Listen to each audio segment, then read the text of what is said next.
നിങ്ങളുടെ മുന്നിലെത്തിയിരിക്കുന്നത്. ഫഹദ് ഫാസിൽ, ദിലീപ് പോത്തൻ, ശ്യാം പുഷ്കരൻ എന്നിവർ ചേർന്ന് നിർമ്മിച്ച് ഗിരീഷ് AD സംവിധാനം ചെയ്ത സിനിമയാണ്.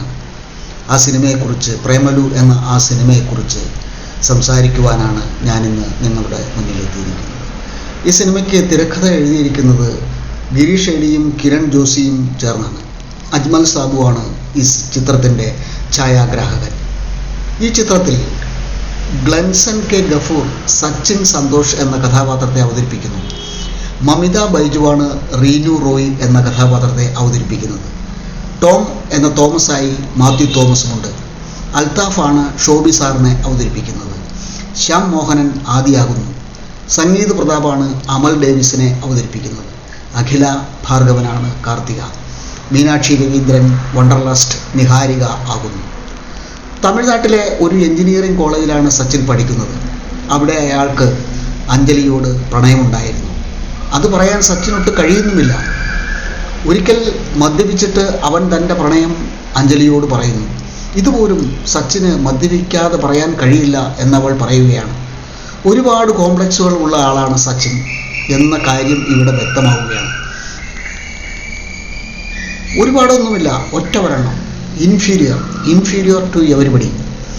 അപകർഷതാബോധം, അതാണ് അയാൾ അമലിൻ്റെ വീട്ടിൽ വെച്ച് അനുഭവിക്കുന്നത്. അവിചാരിതമായിട്ടാണ് സച്ചിൻ അമലിനെ കണ്ടുമുട്ടുന്നത്. നാട്ടിൽ വന്നപ്പോൾ അയാളുടെ അച്ഛൻ പറഞ്ഞു ബേക്കറിയിൽ നിന്നും കേക്ക് ഒരിടത്ത് കൊണ്ടുപോയി കൊടുക്കാൻ. അമലിൻ്റെ വീടായിരുന്നു അത്. അമലിൻ്റെ പെങ്ങളുടെ കുട്ടിയുടെ ഫംഗ്ഷനായിരുന്നു അവിടെ. അമൽ സച്ചിനെ ഭക്ഷണം കഴിക്കാനായിട്ട് ക്ഷണിക്കുന്നു. സച്ചിൻ മനസ്സില്ലാ മനസ്സോടെ ആ ക്ഷണം സ്വീകരിക്കുന്നു. വീട്ടിനുള്ളിൽ പെങ്ങളെ പരിചയപ്പെടുത്തുമ്പോഴാണ് നമുക്ക് അവൻ്റെ ഉള്ളിലെ കോംപ്ലക്സ് ആദ്യമായി മനസ്സിലാകുന്നത്. പ്രേമിക്കുന്നവരൊക്കെ ഇൻഫീരിയോറിറ്റി കോംപ്ലക്സ് ഉള്ളവരാണോ? പ്രേമഭംഗം വരുമ്പോഴാണോ അത് പുറത്തേക്ക് വരുന്നത്?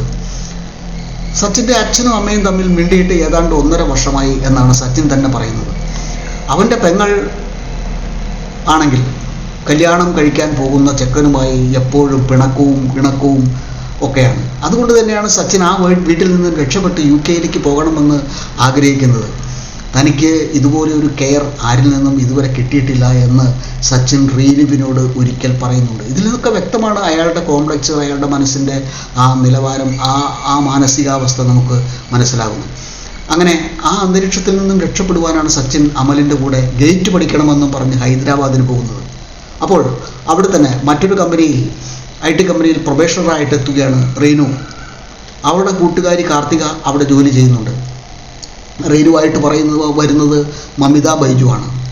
നല്ല അഭിനേത്രി തന്നെയാണ് മമിത ബൈജു എന്ന് എടുത്തു പറയേണ്ടതായിട്ടുണ്ട്. പക്ഷെ കമ്പനി ഏതാണ് എന്ന് സംവിധായകൻ പറയുന്നില്ല. നേരത്തെ ഇവരൊക്കെ പഠിക്കുന്ന കോളേജ് ഏതാണെന്നും പറയുന്നില്ല. സേലത്തെ ഒരു കോളേജിലാണ് എന്ന് മാത്രമേ പറയുന്നു. രണ്ടാമതും ഈ കോളേജ് കാണിക്കുന്ന സമയത്ത് സംവിധായകൻ ആ കോളേജ് കാണിക്കുന്നില്ല, ആ കോളേജിൻ്റെ പേര് പറയുന്നില്ല. ഇരിക്കട്ടെ, ശ്രാവണിക അവിടെ ജോലി ചെയ്യുന്നുണ്ട്. ഈ ശ്രാവണികയാണ് സച്ചിൻ്റെ അധ്യാപകൻ കല്യാണം കഴിക്കുന്നത്. അതുകൊണ്ടാണ് സച്ചിനും അമൽ ഡേവിസും ആ വിവാഹത്തിൽ പങ്കെടുക്കാൻ പോകുന്നത്. അവിടെ വെച്ചാണ് സച്ചിൻ റീനുവിനെ കാണുന്നത്. അവിടെ കണ്ട മാത്രമേ തന്നെ അവളോട് പ്രണയം തോന്നുന്നു. ഷോബി സാർ എത്തുന്ന സാറായിട്ട് വരുന്നത് അൽത്താഫാണ്. ഷോബി സാറിൻ്റെ ആ വിവാഹ പാർട്ടിയിലേക്ക് സച്ചിനും അമലും ഒരു കാർ ഓടിച്ചുകൊണ്ടാണ് എത്തുന്നത്. അവരുടെ കാർ ഇടിച്ച് ഒരു പ്രതിമ തകരുന്നുണ്ട്. ആ പ്രതിമ വന്ന് വീണ് ആദി മരിച്ചു പോകേണ്ടതായിരുന്നു. പക്ഷേ ആദി രക്ഷപ്പെടുന്നു. വളരെ രസകരമായിട്ടുള്ള രംഗങ്ങളൊക്കെ തന്നെയാണ് ഇത്. ആദ്യമായിട്ട് എത്തുന്നത് ശ്യാം മോഹനാണ്. റീനുവിൻ്റെ IT കമ്പനിയിലെ ഡെവലപ്പറാണ്. ഒരു തരത്തിൽ അവളുടെ ബോസ്. അയാളുടെ നേതൃത്വത്തിലാണ് എല്ലാവരും കല്യാണത്തിന് വന്നിരിക്കുന്നത്. സച്ചിനിൽ നിന്നും വ്യത്യസ്തമായ മാനസികാവസ്ഥയാണ് ആദിക്കുള്ളത്. He is superior to everybody. അതായത് സുപ്പീരിയറിറ്റി കോംപ്ലക്സ് ഉള്ള ഒരാളാണ് ഈ ആദി എന്ന കഥാപാത്രം. ആ കല്യാണ പാർട്ടിയിൽ കൃഷ്ണനും രാധയുമായി രേണുവും ആദിയും അരങ്ങിലെത്തുന്നുണ്ട്. ഒരു രസത്തിന് വേണ്ടി. ഓരോ കല്യാണ പാർട്ടികളിൽ പാട്ട് അങ്ങനെയുള്ള കാര്യങ്ങളൊക്കെ ഉണ്ടാവില്ല. ഇവിടെ അത് ഒരു നൃത്തവേദിയിൽ നൃത്തരംഗമാണ് കാണിക്കുന്നത് എന്ന് മാത്രം. അതൊക്കെ കാണുമ്പോൾ സച്ചിൻ്റെ ഉള്ളം പുകയുകയാണ്. ഇവർ തമ്മിലുള്ള ആ ഇൻട്രാക്ഷൻസൊക്കെ കാണുമ്പോൾ സച്ചിൻ്റെ മനസ്സ് കിടന്ന് പുകയുകയാണ്. ഇൻഫീരിയോറിറ്റി കോംപ്ലക്സ് കൊണ്ട്. അത് തന്നെയാണ് അതിൻ്റെ കാരണം.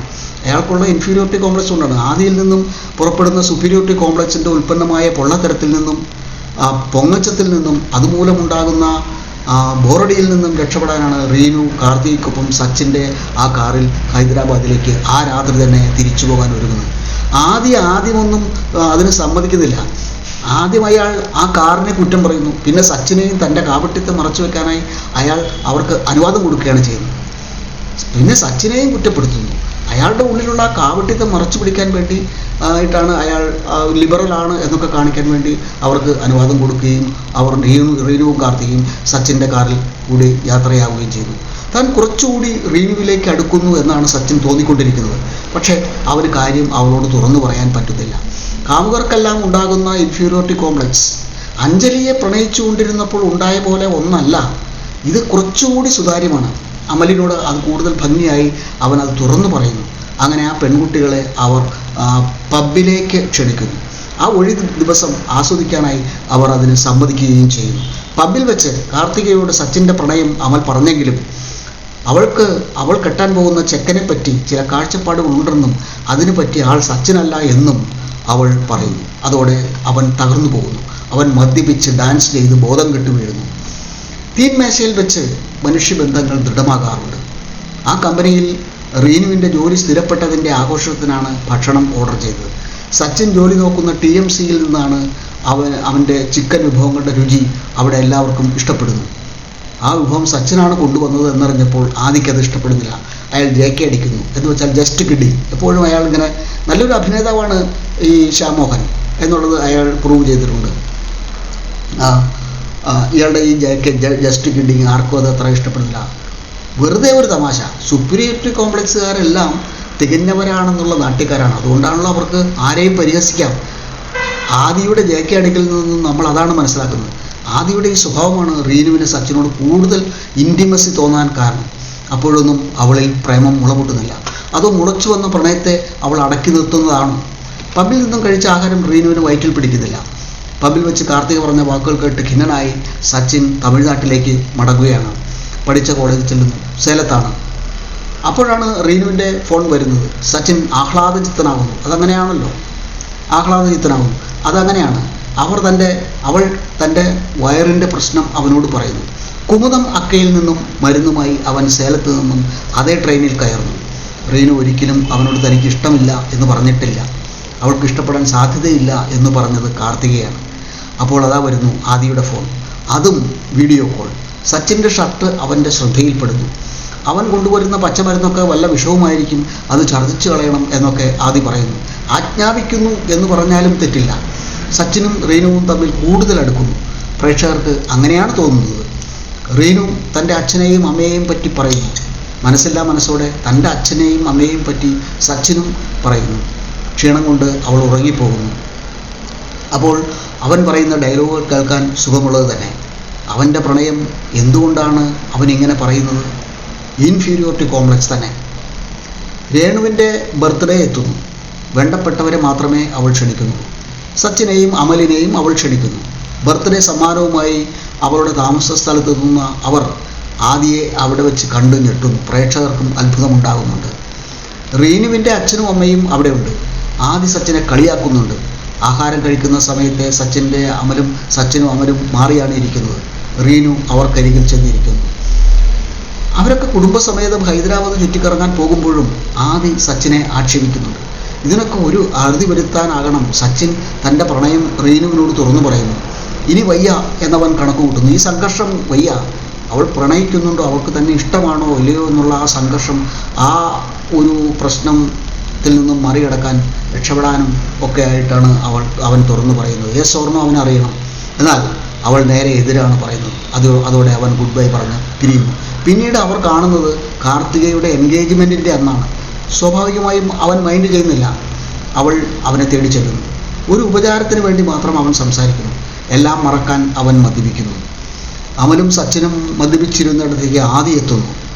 അവരെ ഇൻസൾട്ട് ചെയ്യാൻ ശ്രമിക്കുന്നു. അവർ തമ്മിൽ വാക്കേറ്റമുണ്ടാകുന്നു. പിറ്റേന്ന് സച്ചിൻ UK പോവുകയാണ്. ആ വണ്ടിയിൽ റീനുവും കയറുന്നുണ്ട്. ആദിയും സംഘവും അവരെ പിന്തുടരുന്നു. സച്ചിൻ്റെ കൈയും കാലും തല്ലി ഓടിക്കണം എന്നാണ് ആക്രമിക്കണം എന്നാണ് അവരുദ്ദേശിക്കുന്നത്. അതാണ് അവരുടെ ലക്ഷ്യം. ആ കാർ ചേസിങ്ങിനിടെ റീനു തൻ്റെ പ്രണയം സച്ചിനോട് പറയുന്നു. അങ്ങനെ ഗിരീഷ് ഷേഡിയുടെ ഈ സിനിമയ്ക്ക് ശുഭ പരിസമാപ്തി.